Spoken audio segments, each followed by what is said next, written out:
vento soprando pelos mares do sul.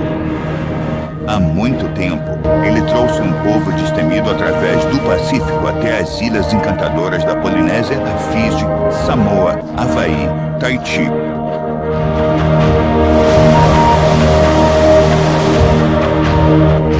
Esses viajantes épicos eram os nômades do vento. Navegando com o vento e guiando-se pelo sol, pelas estrelas e pela lua, os primeiros polinésios buscavam uma nova vida. O que eles encontraram, nós chamamos de paraíso. Nos nossos próximos 5 programas, a natureza zarpa pelo Pacífico, seguindo o caminho deles em uma grande viagem de descobertas. Este é o Tahiti, o coração da Polinésia, e é aqui que nossa aventura começa.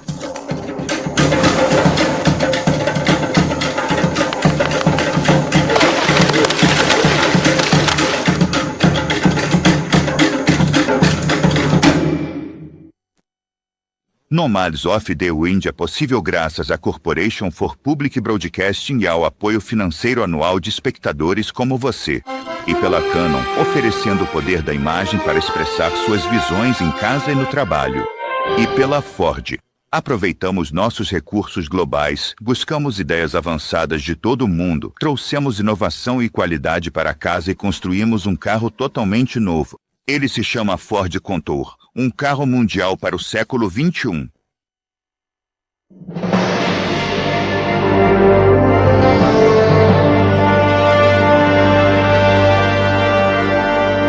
O Triângulo Polinésio é como uma antiga ponta de lança atravessando o grande Oceano Pacífico. Há tempos, um povo viajante fez deste lugar seu lar. A história dos polinésios é uma épica história natural. Homem e natureza, cada um moldando o destino do outro.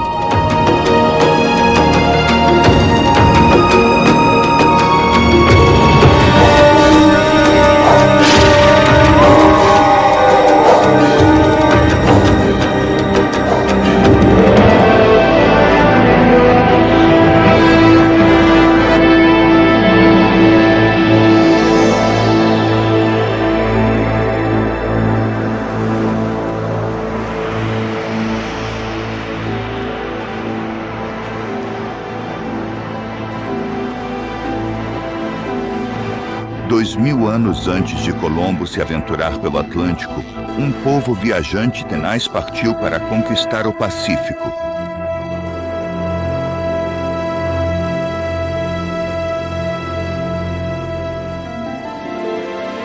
Eles embarcaram em uma jornada que os levou a atravessar 1/3 do nosso planeta.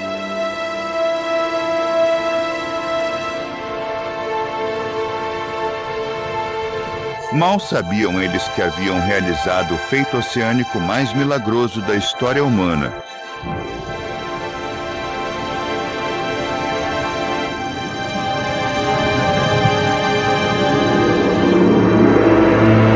O Pacífico é a maior região selvagem da Terra, um espaço interior sem fim. Era mais do que um oceano, um universo em si mesmo, imprevisível e desconhecido.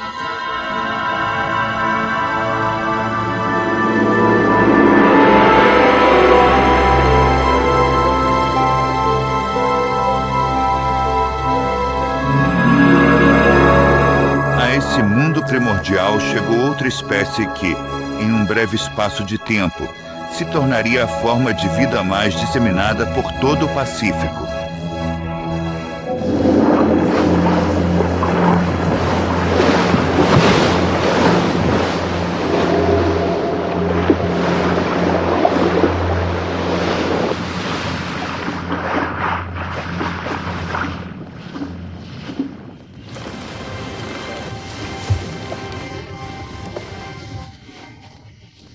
Esses nômades do vento cruzaram o imenso Pacífico em canoas de casco duplo esculpidas em troncos de árvores. Eles não tinham mapas, nem ferramentas de metal, nem instrumentos de navegação. Em sua própria língua, eles se chamam de o povo. Eles não conheciam outros. Quando foram descobertos pelo mundo exterior, passaram a ser conhecidos como os polinésios.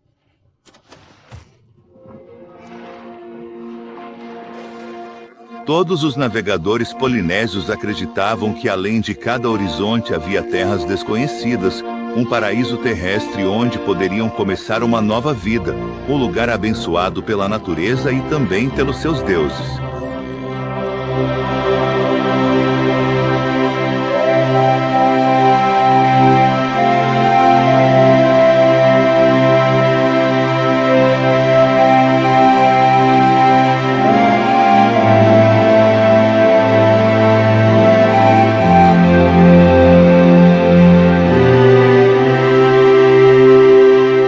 Mais de 20.000 ilhas estão espalhadas pelo Pacífico.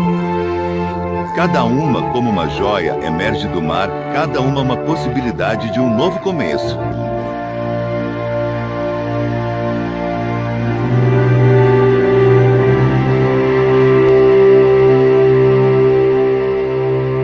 O mundo insular da Polinésia forma um impressionante e vasto triângulo, com o Havaí ao extremo norte, a Nova Zelândia no extremo sudoeste e a leste, a solitária e remota Ilha de Páscoa.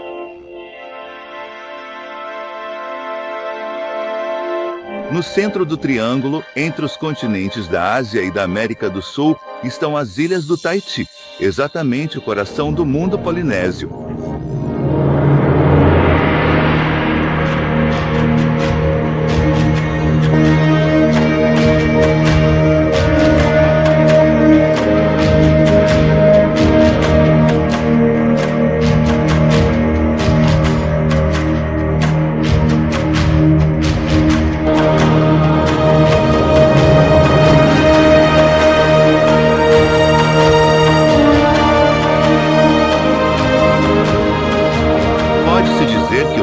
Foi descoberto muitas vezes, primeiro pelos polinésios, depois novamente por navegadores europeus como o Capitão Cook e o Capitão Bligh.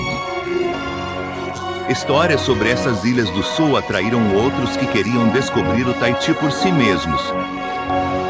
Herman Melville, o autor de Moby Dick, e o pintor francês Paul Gauguin estavam entre os muitos que vieram aqui para realizar seus sonhos.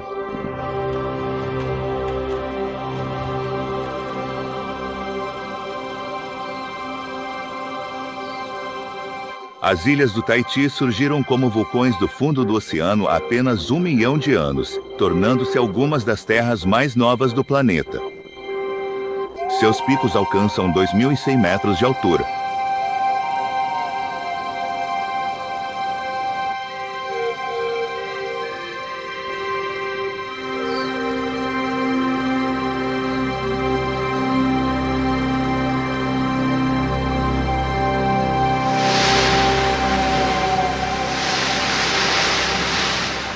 Aqui em cima, o ar está sempre fresco e úmido, perfeito para musgos e samambaias que enfeitam os galhos das árvores perenes, retorcidas pelo vento.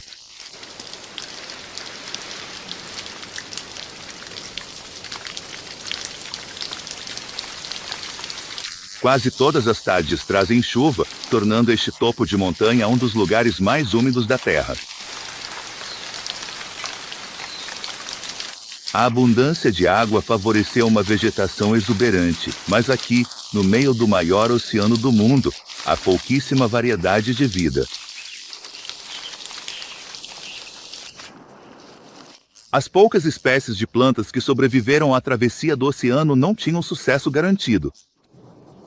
Se tivessem sorte, a falta de competição poderia permitir que prosperassem de maneiras únicas e impressionantes.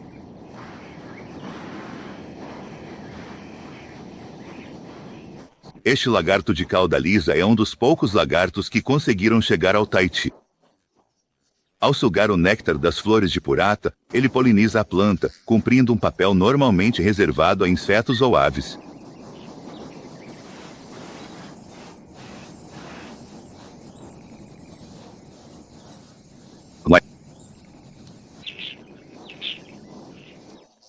Não é coincidência que os pombos das frutas encontrem frutas tão suculentas no Tahiti. As plantas chegaram aqui como sementes nos estômagos dos ancestrais dessas aves. Desde então, as pombas e as árvores vivem em perfeita parceria.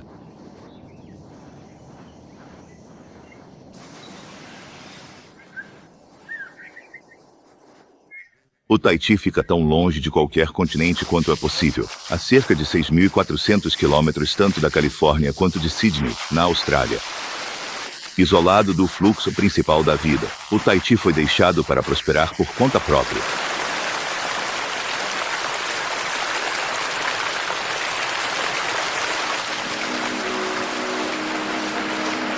Córregos que descem em cascata são a força vital das florestas da ilha. Abaixo da superfície, a vida animal é sustentada pelos nutrientes da correnteza. Há muito tempo, esses peixes-gobe deixaram seu lar ancestral no Recife para colonizar esses riachos de água doce. Ao erguer as nadadeiras em forma de bandeira ao lombo das costas, um macho azul elétrico sinaliza que está pronto para acasalar.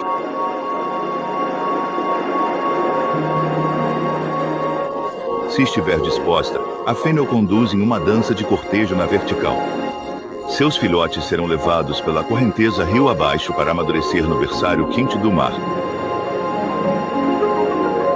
Os camarões que dividem essa poça são necrófagos, procurando restos no leito do riacho. Assim como os bobis, esses crustáceos são recém-chegados à água doce do Tahiti. Sua desova também será levada de volta em direção ao mar que tudo abraça.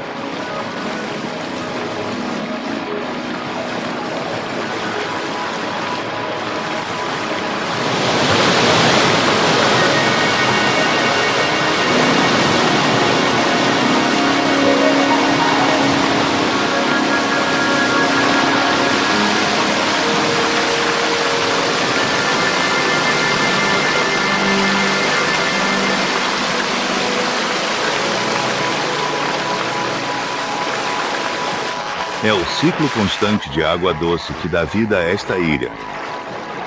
Para viajantes cansados, a abundância de água doce do Tahiti, junto com as lagoas ricas e montanhas verdes, faziam dessas ilhas o sonho tropical definitivo.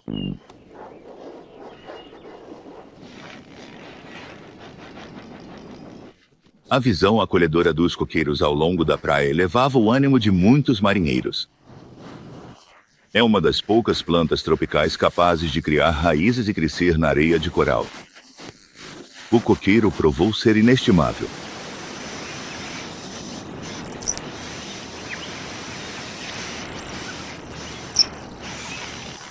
Para esses lorites do Pacífico, os coqueiros são uma dispensa constante e um parquinho sombreado no calor do dia. Para os polinésios, o coqueiro tornou-se uma fonte indispensável de alimento e matérias-primas, essenciais para o cotidiano da vida na ilha. Para nós, a imagem do coqueiro vai além de ser apenas uma árvore. Ela simboliza o paraíso, evocando sensações de tranquilidade, beleza natural e a ideia de um lugar perfeito e acolhedor.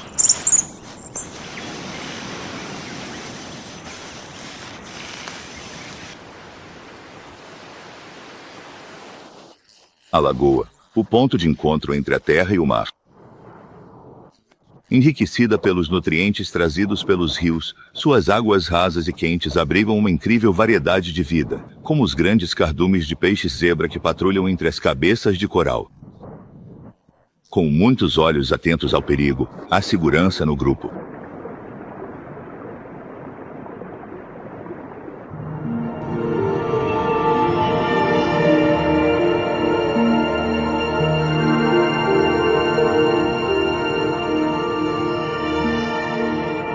Os golfinhos rotadores vêm às lagoas do Tahiti para buscar abrigo dos perigos do oceano aberto. Eles se movem em grupos familiares, comunicando-se constantemente por sons e toques. O cortejo é suave e brincalhão. Aqui, no abrigo da lagoa, eles podem fortalecer seus laços e perpetuar sua linhagem.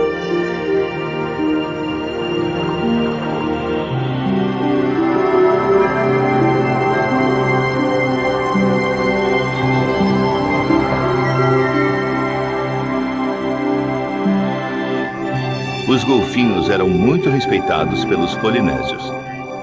Eles guiavam os navegadores até novas ilhas e protegiam os pescadores dos tubarões. De todas as criaturas do mar, é o golfinho, com seu jeito livre de viver e seu compromisso com os laços familiares, que melhor representa a tradição de navegação polinésia.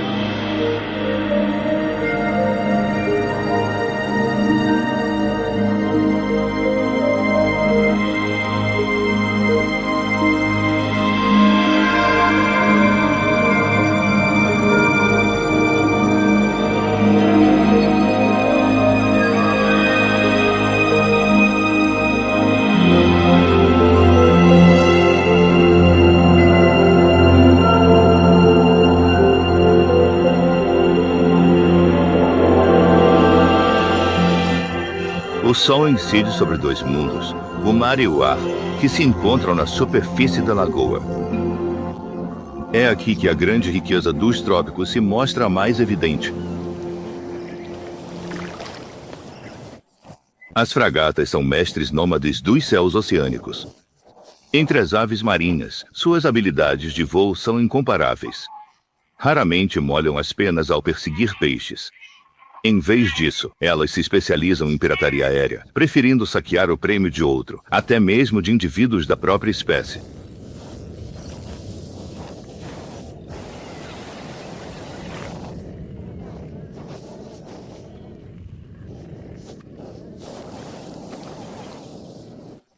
As fragatas são grandes viajantes dos oceanos, percorrendo centenas de quilômetros entre as ilhas. Mas, quando estão prontas para acasalar, retornam aos antigos locais de reprodução para construir ninhos improvisados e competir por parceiros.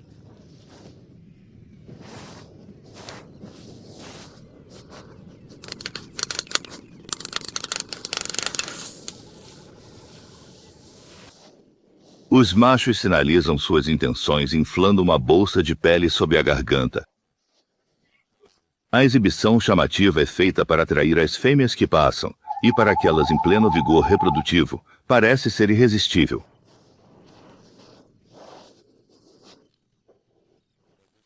Mas o sinal provoca diferentes reações entre os pretendentes rivais. Em uma colônia lotada, o brilho extravagante do vermelho é receita para conflito entre machos.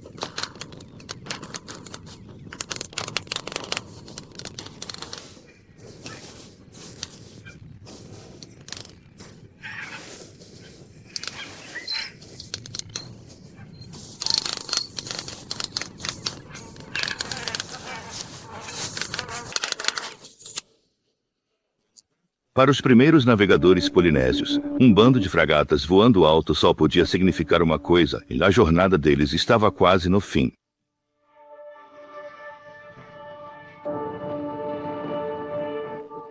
Após semanas no mar, a empolgação vinha acompanhada da ansiedade de que a ilha recém-descoberta talvez não fosse tão abençoada quanto a que haviam deixado para trás, ou que já pudesse estar habitada. Como líder de seu povo, cabia ao chefe de Alos até um desembarque seguro sob o olhar atento do seu tiqui. Somente dentro da segurança do Recife eles poderiam perceber a verdadeira natureza da ilha que haviam viajado tanto para encontrar.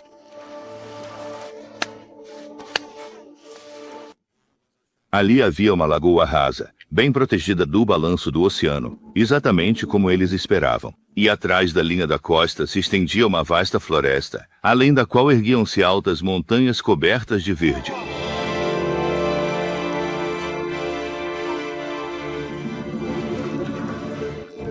Por muitas e longas gerações, seus antigos ancestrais sonharam com um lugar assim.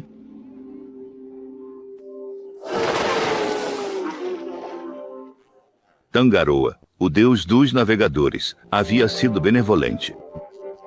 Tangaroa os guiou até uma ilha desabitada, um lugar para cultivar uma nova vida. Aprender uma língua estrangeira pode abrir portas para novas oportunidades.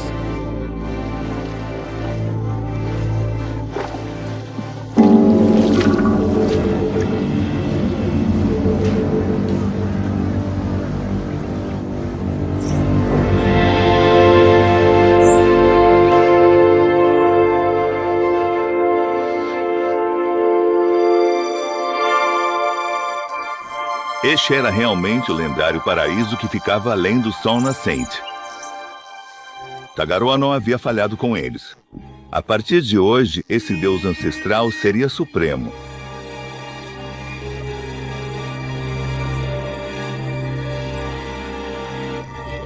A partir de hoje, eles teriam lealdade a uma nova Fanua, uma nova terra que, com habilidade e boa sorte, transformariam em um paraíso. No início,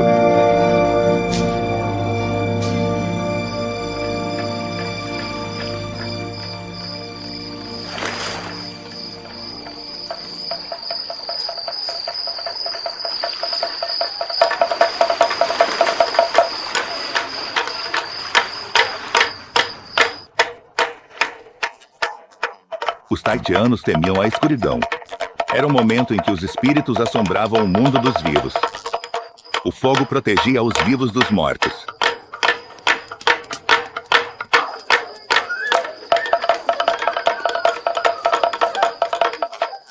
Se fossem abençoados, esse pequeno grupo de pioneiros aumentaria em número. Eles eram habilidosos na pesca e na horticultura. Para garantir o sucesso em uma ilha desabitada, trouxeram toda a sua cultura com eles.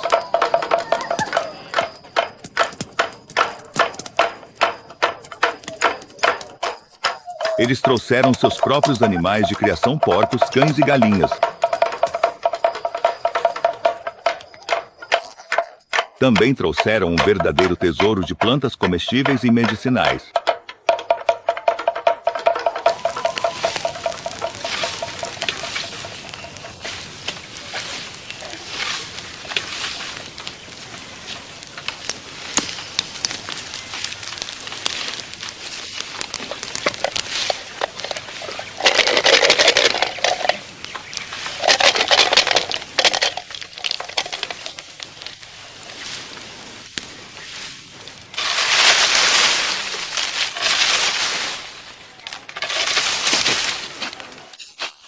A jardinagem era a chave para a sobrevivência deles. Do solo fértil desta ilha vulcânica elevada, sementes e mudas precisavam apenas de calor e água para crescer, e isso não falta nessas ilhas tropicais. Ao cultivar cuidadosamente suas árvores e culturas tradicionais, os imigrantes efetivamente transportaram suas paisagens familiares para o novo lar.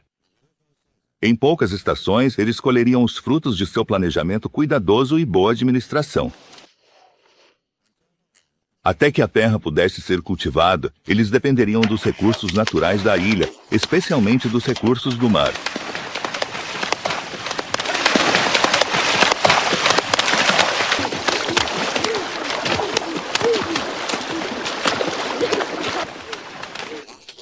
Onde rios e córregos desaguam na lagoa rasa, peixes de Recife se reúnem, alimentando-se de fartura. Impulsionados pelo movimento das marés, os peixes eram guiados para armadilhas construídas com pedras e corais.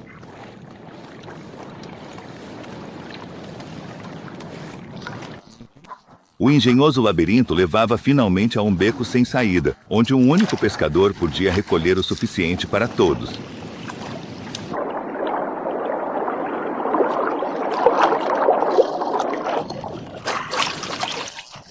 A lagoa era vital para os primeiros taitianos. Sem ela, seus primeiros assentamentos teriam dificuldade para sobreviver. Sementes flutuantes são levadas pela água até a praia. Coqueiros crescem naturalmente ao longo da orla. Para os primeiros polinésios, todas as suas necessidades físicas de alimento e abrigo eram supridas por sua generosa ilha.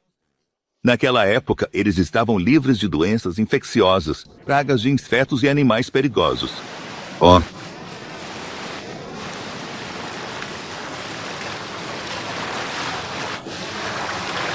Eu realmente não sei ao certo, de verdade, sinceramente. A árvore barringonia há muito tempo já havia se tornado nativa do Taiti. Conhecida como atu, sua grande noz era valorizada por todos os polinésios como um poderoso remédio e transformada em pasta. Seu miolo ralado era passado nos corais para atordoar peixes do Recife. As delicadas flores da barringonia desabrocham à luz da manhã. Ao meio-dia, elas já murcharam e caíram no chão. O hibisco de flores amarelas é nativo do Tahiti, mas plantas vermelhas foram trazidas pelos primeiros colonizadores. No folclore tahitiano, cada planta tem seu lugar. Os frutos do nono produziam remédios, das raízes corante amarelo. Outras plantas para shampoo e pomada. Misturadas com água, leite de cocô e aquecidas até virar pasta, as nozes raladas de barringonia eram aplicadas como cataplasma para aliviar dores musculares. Toda mulher tahitiana tinha seus remédios. Este é, de fato, simplesmente o nome da vila.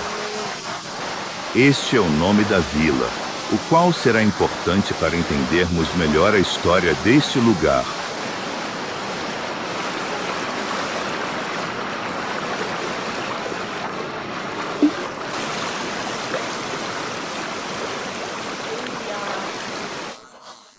Banhar-se nos riachos era uma atividade popular.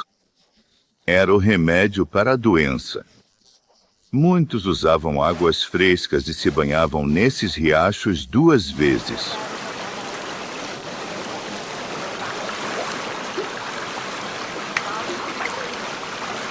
Aqueles que descobriram o Tahiti pela primeira vez tiveram muita sorte. Eles encontraram uma ilha exuberante no Pacífico, rica em todos os sentidos. Essa vida farta e fácil sustentou os recém-chegados geração após geração.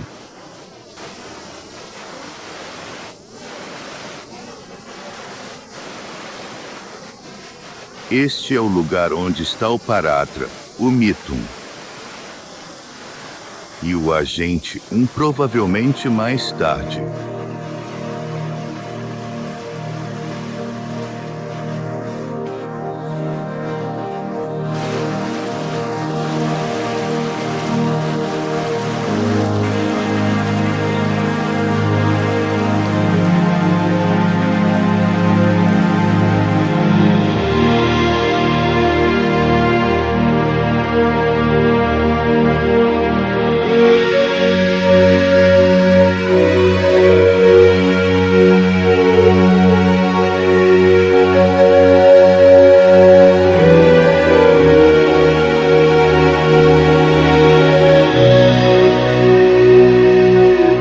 Recifes de coral em forma de anel ao nordeste do Tahiti marcam os contornos de antigas ilhas vulcânicas que afundaram sob o mar.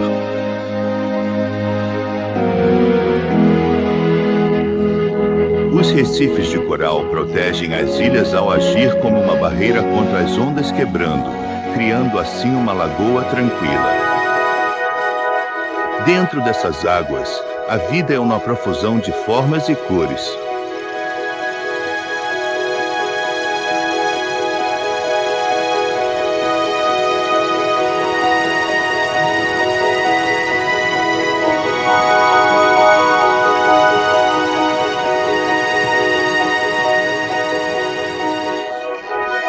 Estes são recifes de coral dos mais remotos do Pacífico, a milhares de quilômetros das áreas costeiras mais produtivas. Para colonizá-los, essas espécies atravessaram o vasto deserto azul das águas abertas. Só algumas fizeram a longa jornada. Sem restrições pela competição, aqui elas se estabelecem e se multiplicam.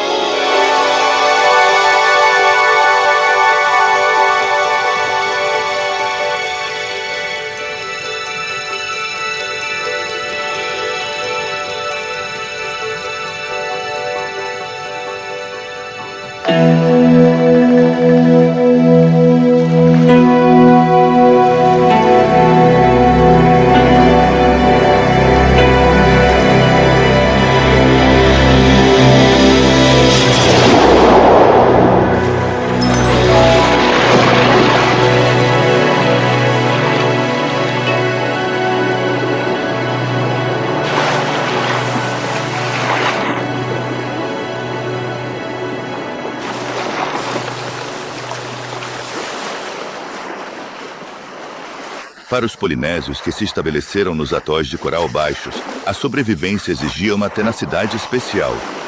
Sem florestas, eles dependiam muito dos recursos da lagoa, com sua fartura de algas comestíveis e mariscos. Os homens eram pescadores e as mulheres coletoras do Recife.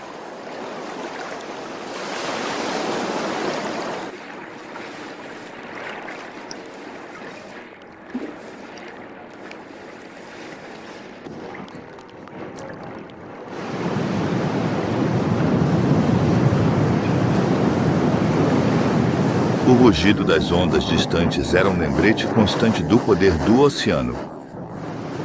Foi ele que trouxe seus ancestrais para este paraíso distante. Agora era seu provedor constante.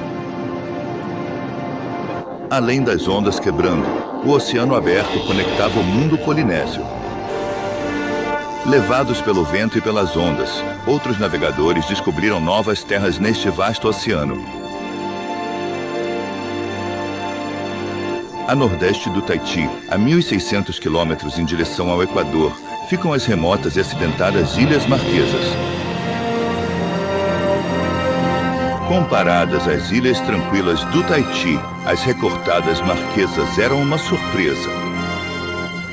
O escritor Herman Melville as descreveu como costas ousadas e rochosas, com as ondas quebrando alto contra os penhascos elevados, esporas de montanhas cobertas de capim em tufos.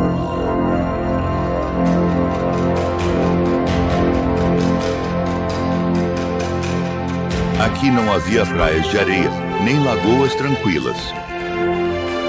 Essas ilhas marquesas foram formadas por vulcões mais antigos do que os do Tahiti. Milhões de anos de erosão esculpiram a paisagem áspera em um labirinto fantástico de pináculos e desfiladeiros.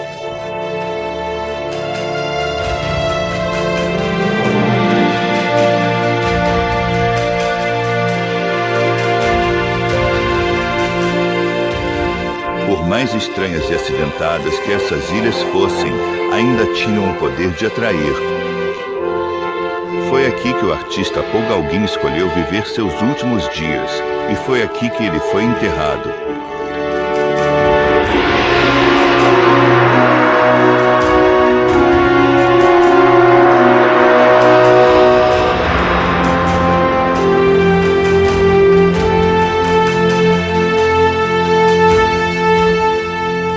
Essa paisagem de beleza poderosa é o reino de uma das criaturas mais graciosas do mundo, o rabo de palha.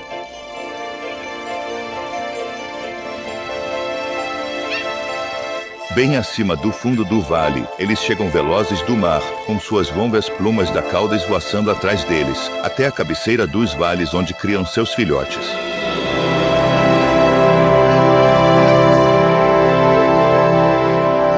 Para o povo dessas ilhas remotas e dramáticas, essas aves brancas e esquivas, parte aves marinhas, parte criaturas da terra, refletiam seu próprio modo de vida.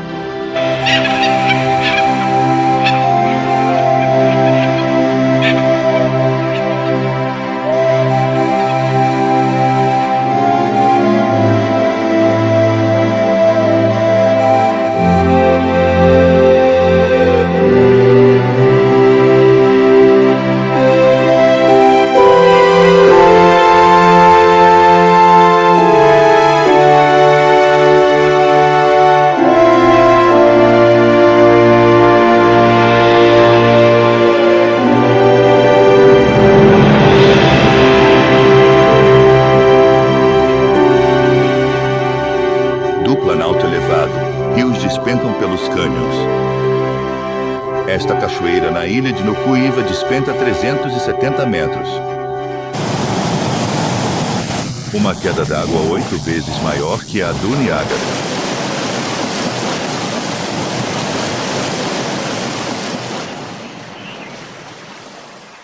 Desde que os polinésios se estabeleceram nas Marquesas, os vales protegidos da ilha foram a chave para sua sobrevivência.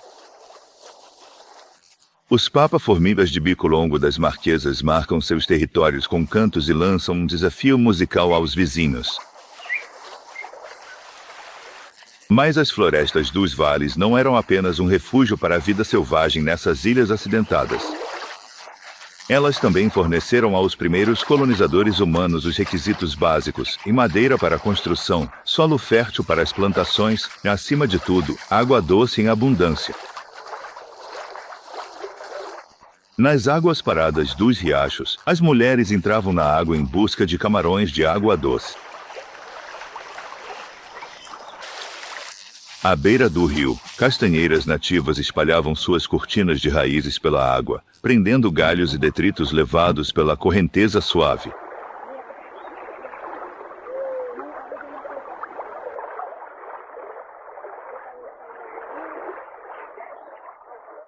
As profundezas sombreadas dessa pequena selva subaquática são o esconderijo diurno dos camarões de rio de garras longas.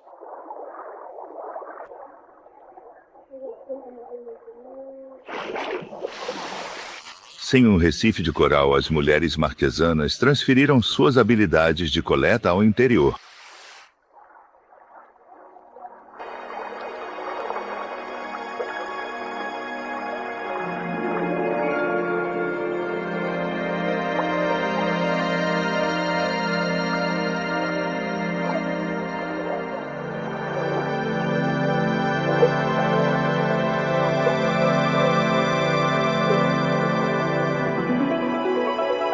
Os camarões marquesanos, assim como os do Tahiti, são recém-chegados à vida em água doce, mas esses rios turvos oferecem um habitat perfeito, e eles prosperam em grande quantidade.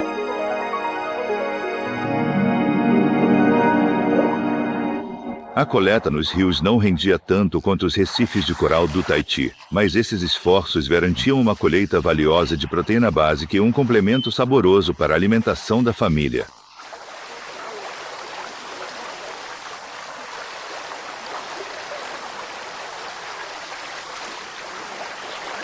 A verdadeira base da alimentação deles vinha de uma fonte diferente.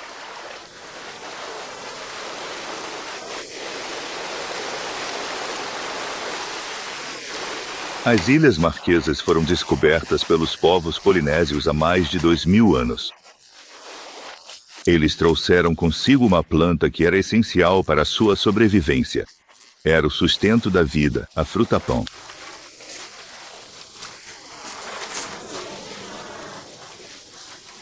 Ela não podia ser consumida crua, mas assada ou cozida no vapor, era saborosa e altamente nutritiva. E eu não sei o que fazer.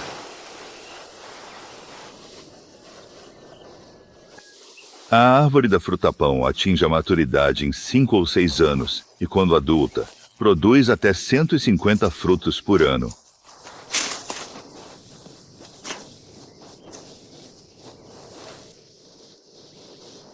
A tarefa de colher os frutos pesados era confiada aos jovens ágeis, que habilidosamente os apanhavam com redes presas a longos varas, e com um giro, os recolhiam para o cesto à espera.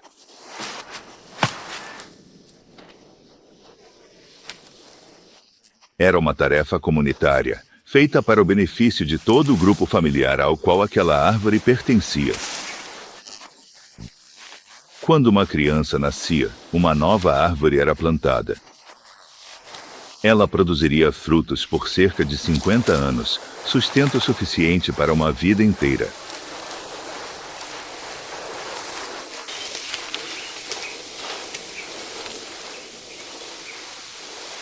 Não é de se admirar que os primeiros exploradores europeus do Pacífico tenham ficado cheios de admiração e inveja ao ver uma árvore tão abundante. Nos séculos seguintes, o capitão William Bleed, do infame navio Bounty, foi enviado aos mares do sul para coletar mudas dessa planta milagrosa. Para os marquesanos, o fruto-pão trazido para as ilhas por seus ancestrais visionários era sua herança mais preciosa. Língua estrangeira, como uma língua estrangeira. Por exemplo, descascar fruto-pão com concha de cauri era habilidade.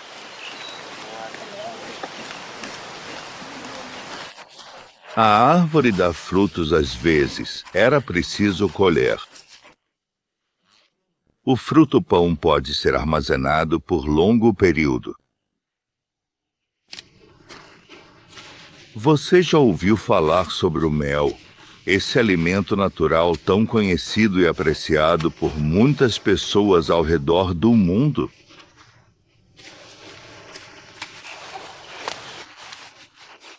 Nas Marquesas, as secas podem durar anos seguidos. Em outros anos, chove sem parar. Como o povo já passou por fomes de proporções devastadoras, aprendeu a armazenar comida nos tempos de fartura.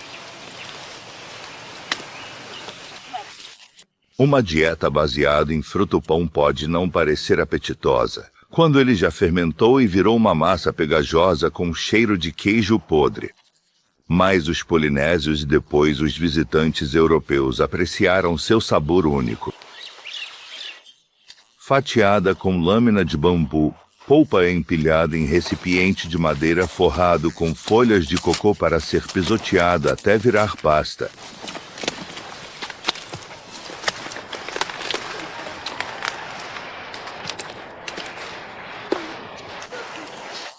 Essa tarefa, feita descalço, era considerada uma honra e, tradicionalmente, era realizada por um jovem circuncidado, com as tatuagens de maturidade que havia se abstido de fazer amor durante a colheita do fruto-pão. Em volta dos quadris, ele usava uma faixa cerimonial de tecido de casca tingido com o pigmento amarelo da árvore nono.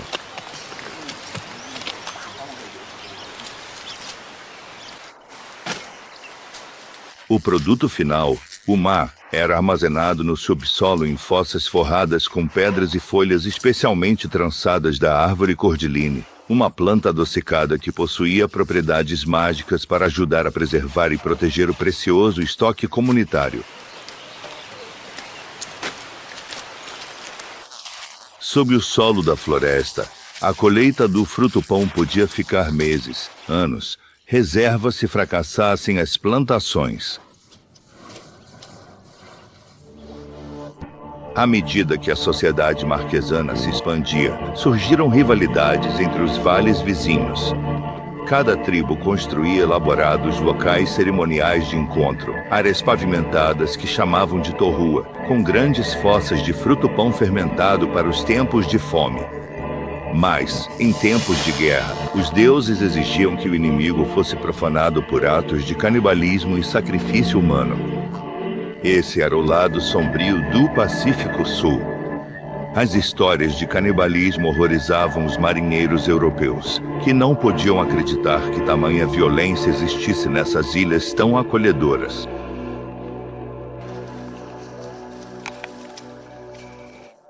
Carne era rara no trópico e porcos são valiosos. Trazidos nas canoas pelos ancestrais fundadores da ilha, passaram a ser valorizados como símbolo de riqueza e receberam proteção legal tribal.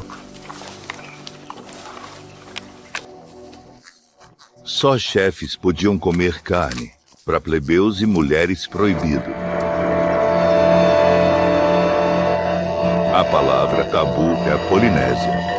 É uma força poderosa imposta sobre propriedades e lugares, desde uma única árvore de fruto-pão até uma montanha inteira. Significa sagrado e implica afastamento. Ameaça com represálias todos que desobedecem. O ladrão que rouba desta árvore de fruto-pão arrisca uma morte dolorosa nas mandíbulas de um tubarão.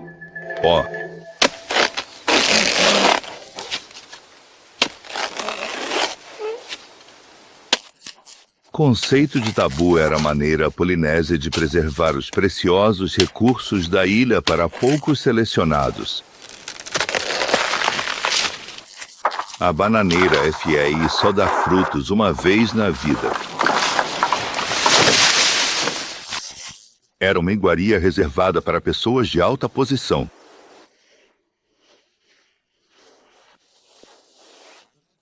Membros da classe dominante não eram esperados a realizar trabalho manual. Eles eram sustentados inteiramente pelo trabalho do povo comum. O status e a posição social dependiam da herança. A autoridade do chefe era absoluta. Nessa sociedade estratificada, a vida dos plebeus podia ser de muito trabalho duro.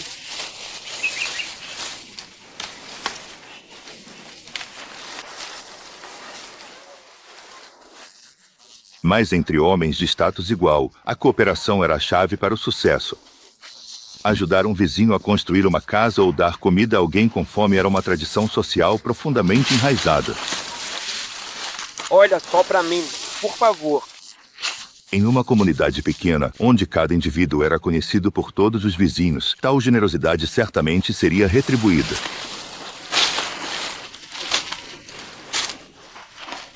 Você tem um microfone? Chaguta, fala, sagrado.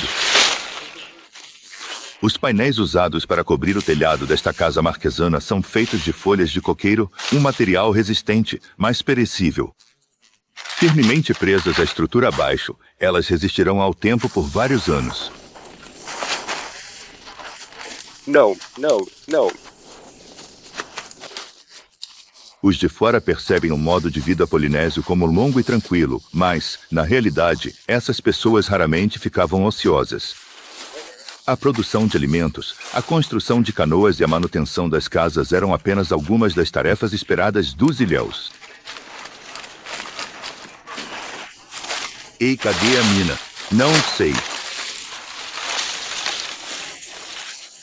Trabalhar juntos criava um senso de comunidade. O sentimento de parentesco deles era forte. Na verdade, muito provavelmente, todos tinham ancestrais em comum. Então nós, né?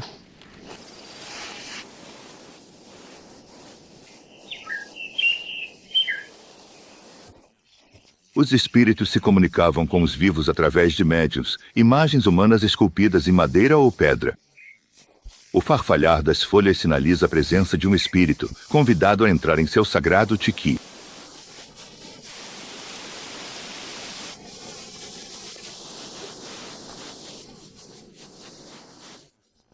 Ofertas de peixe e frutas apresentadas ao espírito garantiriam boa sorte. De todos os totens da natureza, os mais poderosos eram as penas vermelhas.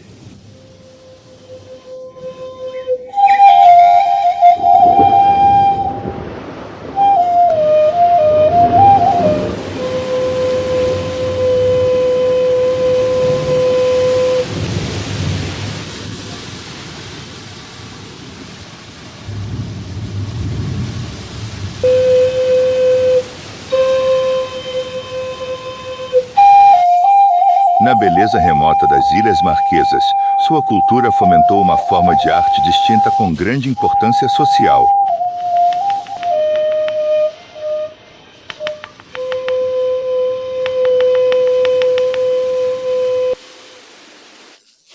A palavra tatuagem é polinésia. Ela significa perfurar. Ao longo de muitos séculos, eles aperfeiçoaram a habilidade de decorar o corpo com desenhos intrincados. Tradicionalmente, as ferramentas eram feitas de dentes de cães ou javalis, e o pigmento vinha da fuligem de nozes de candeeiro queimadas. O tatuador tinha grande prestígio. Ele era pago com porcos e pérolas, pois isso era um sinal de riqueza masculina. Para poder bancar tal beleza superficial e suportar tamanha dor, o processo era potencialmente tão perigoso que o cliente era chamado de vítima.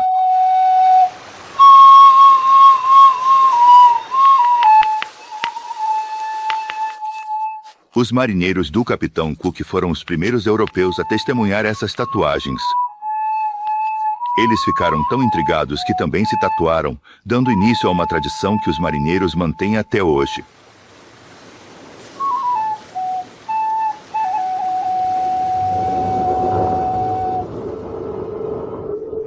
Para os polinésios, deuses e espíritos compartilhavam o mesmo mundo terreno que as pessoas.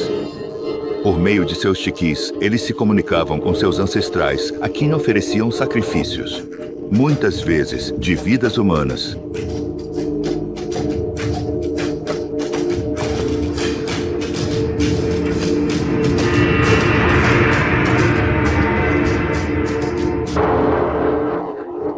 A oeste do Tahiti fica a ilha de Raiatea, o berço dos deuses e dos homens. Seu nome significa o céu distante. À sombra de sua montanha sagrada está um antigo local cerimonial, um lugar chamado Tapu Tapuatia, que significa o mais sagrado, o mais temido.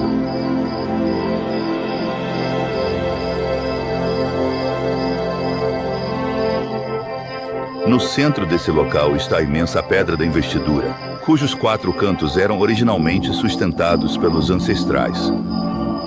Corpos de 4 homens, sacrificados para serem guardiões desta pedra sagrada erguida.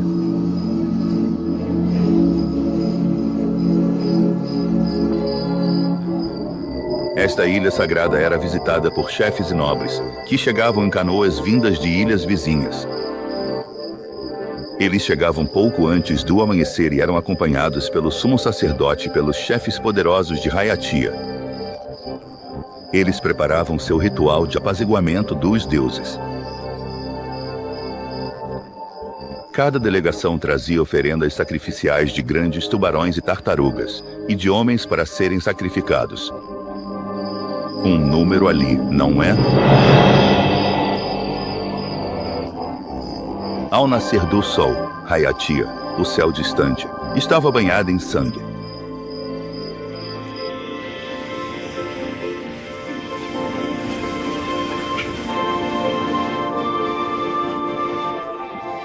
Longe do coração sombrio de Raiatia, acima de uma remota costa marquesana, aves tropicais realizam sua elegante dança de acasalamento.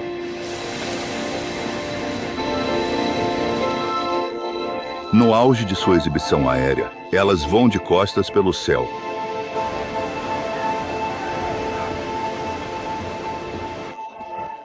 Desde que os navegadores polinésios chegaram a essas ilhas remotas, a visão do pássaro tropical dançando no céu era um sinal de que haviam chegado à sua nova terra natal. A ave branca pura, com uma faixa vermelha na cauda, personificava o espírito livre da nova vida que encontraram e inspirou essa dança em sua homenagem.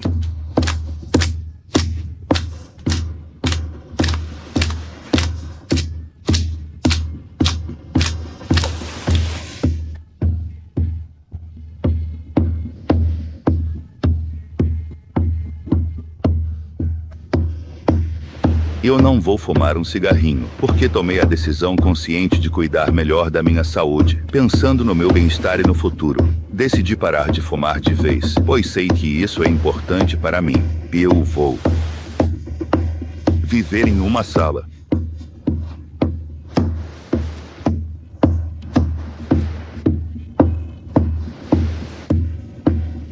De estar.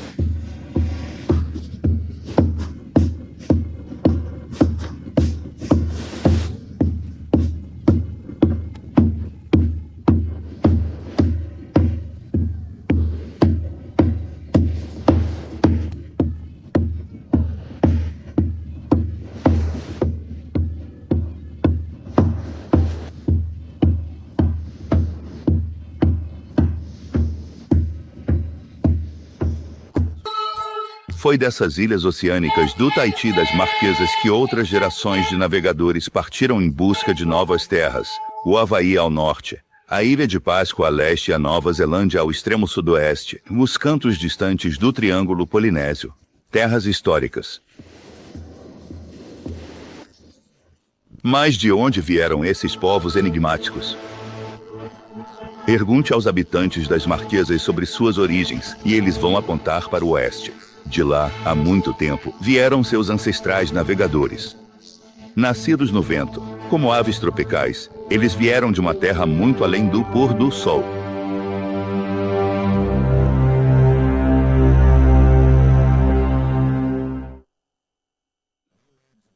Nômades do Vento é possível graças à Corporation for Public Broadcasting e ao apoio financeiro anual de telespectadores como você. E pela Canon, oferecendo o poder da imagem para expressar suas visões em casa e no trabalho. E pela Ford, fabricante do novo Ford Contour, um carro global para o século XXI.